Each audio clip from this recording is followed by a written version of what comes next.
और अब एक बड़ी खबर जिस पर कल से लेकर अब तक मुसलसल सबकी निगाहें बनी हुई हैं। यूपीएससी के नतीजों में हरियाणा के युवा छा गए हैं। गुरुग्राम के प्रांशु शर्मा ने यूपीएससी में 65वीं रैंक हासिल की और फरीदाबाद की महिमा कसाना को 141वीं रैंक हासिल हुई है। वहीं रोहतक के हर्षित गोयल को यूपीएससी में 166वीं रैंक मिली। बच्चों के परिवारों समेत पूरे हरियाणा प्रदेश में खुशी की लहर।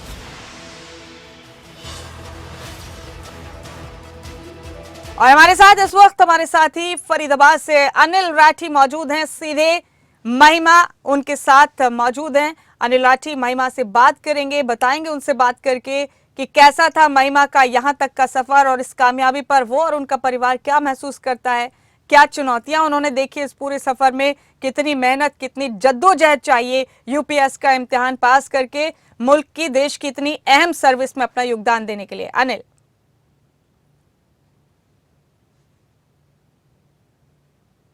बिल्कुल, देखिए मुमताज, आपको बता दें कि जिस तरीके से महिमा ने जो है वो 141वीं रैंक हासिल करी है और फरीदाबाद के साथ साथ जो है वो यूपी का भी जो है वो पूरे देश के अंदर नाम रोशन किया और कहीं ना कहीं काफ़ी संघर्ष जिस तरीके से जो है वो कहीं ना कहीं इन्होंने इस मुकाम को हासिल करने के लिए किया। कई घंटों की पढ़ाई जो है वो इन्होंने की। खुद देखिए पूरा परिवार हमारे साथ इस समय बैठा हुआ है। खुद महिमा है, उनके पिताजी हैं, उनकी माताजी हैं और तमाम वो रिश्तेदार हैं जो कि इनको आज बधाई देने के लिए यहाँ पे पहुँच रहे हैं। तो फिलहाल सबसे पहले हम शुरुआत जो है वो करते हैं खुद महिमा से ही कि आखिर इस मुकाम को हासिल करने के लिए उन्होंने क्या कुछ तैयारी करी, किस तरीके से जो है वो हासिल किया। महिमा, मुबारक हो आपको पहले तो हमारी तरफ से।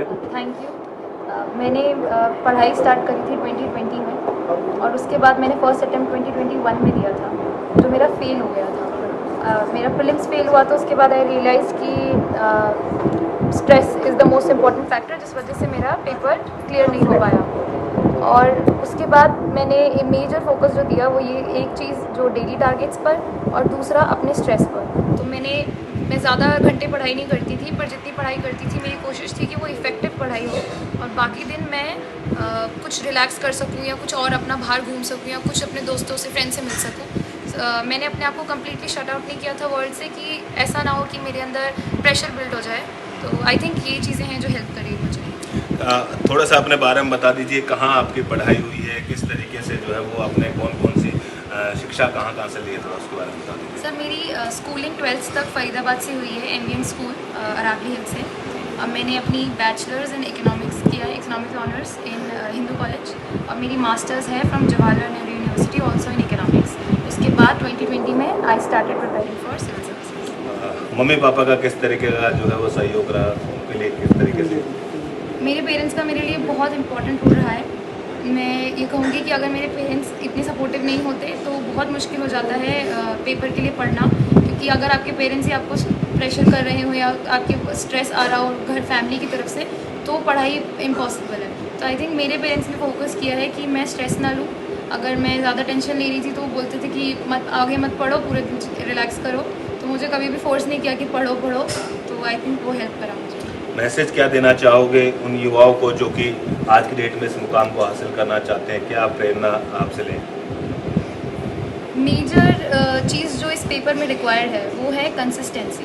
तो you don't have to study 12 hours. आपको ऐसा नहीं है 12-15 घंटे करना है तो होगा। एक दिन 12 घंटे और अगले दिन फिर 2 घंटे भी नहीं हो पाता है। तो मेरा तो फोकस था 8x8, मतलब 8 घंटे पढ़ाई, 8 घंटे सोना और 8 घंटे फिर अपना आराम से रिलैक्स भी करना। तो मैं कहूँगी कंसिस्टेंसी और with determination will help you. बिल्कुल, देखिए परिवार के सभी लोग जो है वो मुमताज इस समय यहाँ पे मौजूद हैं। खुद पिताजी भी उनके हैं और माताजी भी हैं। तो एक बार उनसे और जानने की हम कोशिश करते हैं कि आखिर किस तरीके से जो है वो उन्होंने अपनी बेटी को इस तरीके से तैयार किया कि आज इतने बड़े मुकाम पर जो है वो पहुँच पाए हैं। जरूर, किस तरीके से देखते हैं सर? महिमा जो है शुरू से पढ़ने में तो बहुत इंटेलिजेंट थी और शुरू से इसकी जो रुचि थी वो किताबों में पढ़ने में बहुत ज़्यादा थी। उस हिसाब से इसको आगे हमने जो है ग्रेजुएशन में एडमिशन करा दिया। उसके बाद में JNU चली गई, वहाँ से इसने अपनी एजुकेशन पूरी की और इसका सिविल सर्विस की तरफ ध्यान आकर्षित हुआ। परिवार में और कौन कौन है, किस तरीके से जो है वो मोटिवेट करते थे आप बेटी को, थोड़ा सा उसके बारे में? परिवार में हम दोनों मियाँ बीवी हैं। उसके अलावा मेरे परिवार में सभी लोग शिक्षक हैं। मेरे बड़े भाई भी शिक्षक हैं, मेरे बड़े भाई के जो बच्चे हैं वो भी शिक्षक हैं। तो शिक्षा हिस्सा के नाते इनको रोज़ मोटिवेट करना और उसी हिसाब से प्रिपेयर करना, बताना, सभी चीज़ों को ध्यानपूर्वक उन सब चीज़ों पर फोकस करना, इसको हमने बताया। बिल्कुल, माता जी भी साथ हैं उनकी और उनसे जान लेते हैं, क्योंकि माँ का एक अहम रोल होता है बेटी के साथ जो है वो कंधे से कंधा मिला के चलती हैं, हर सुख दुख जो उनके साथ साझा करती हैं। किस तरीके से देखते हैं मैम आप, क्योंकि खुद भी एक शिक्षक हो और कितनी कामयाबी जो है वो? ये मेहनत तो सारी बेटी की ही है। हम लोगों ने तो एनवायरनमेंट बिल्डअप करने की कोशिश की। वैसे ज़्यादा कहें तो बेटी की जो डेडिकेशन था बचपन से ही था, इसका रीडिंग राइटिंग में इसका विशेष ध्यान था और हम सौभाग्यशाली समझते हैं अपने आप को कि ऐसी बेटी जो है किसी ने खुद ने मेहनत की। हमें तो वैसे ही वो। अनिल, आपका बहुत बहुत शुक्रिया इस तमाम बातचीत के लिए। और इस तरह से यूपीएससी के इम्तिहान में कामयाबी के झंडे गाड़ने वाले इन तमाम स्टूडेंट से ये कामयाबी के दास्ता हमारे दर्शकों तक भी पहुंच रही हैं। आइंदा भविष्य में जो इस इम्तिहान में अपेयर होने वाले हैं उन एस्पिरेंट्स तक भी पहुंचे। बहुत शुक्रिया अनिल आपका इस बातचीत के लिए। तो इस बीच तमाम अपडेट हम आपको दे रहे हैं। सूबे में, रियासत में किस जिले से किसने कितने अंक कितनी रैंक हासिल करके इस इम्तिहान में अपनी जगह बनाई है। और इसी के साथ रोहतक का रुख करते हैं हम। रोहतक से हर्षित गोयल भी हमारे साथ जुड़ गए हैं। हर्षित से जानेंगे उनकी कामयाबी की क्या दास्तान रही। हर्षित, आपको बहुत बहुत बहुत मुबारकबाद खबरें अभी तक की पूरी टीम की तरफ से। हर्षित।